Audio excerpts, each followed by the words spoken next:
Hi, I'm Sabrina and welcome back to Damascus, and this time we will do a small refashion project.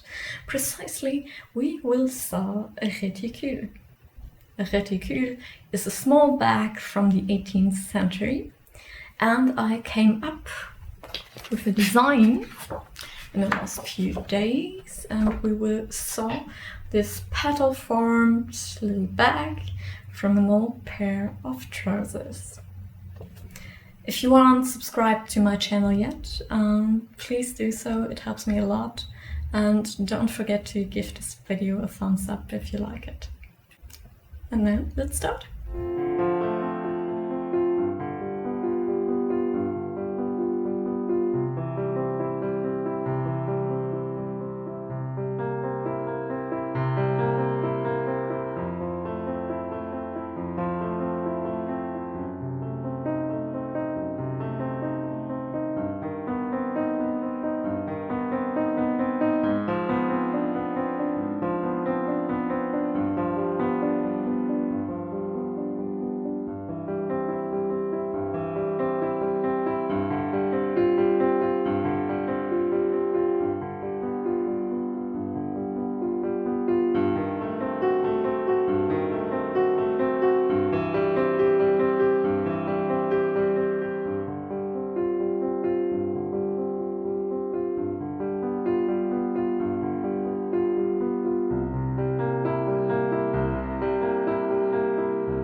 For me, it's important to use these sewing projects in my daily life. Sometimes it is possible and sometimes it isn't possible. Even if I love my stays, I can't wear them in office, obviously. But this reticule I will use to store some sewing supplies. And maybe one day I can wear it with a costume, but I'm a few projects away from that goal. So, I hope you liked the video. Leave me down in the comments below if you use your sewing projects in your daily life or if it's just a hobby for you. For now, see you. Bye!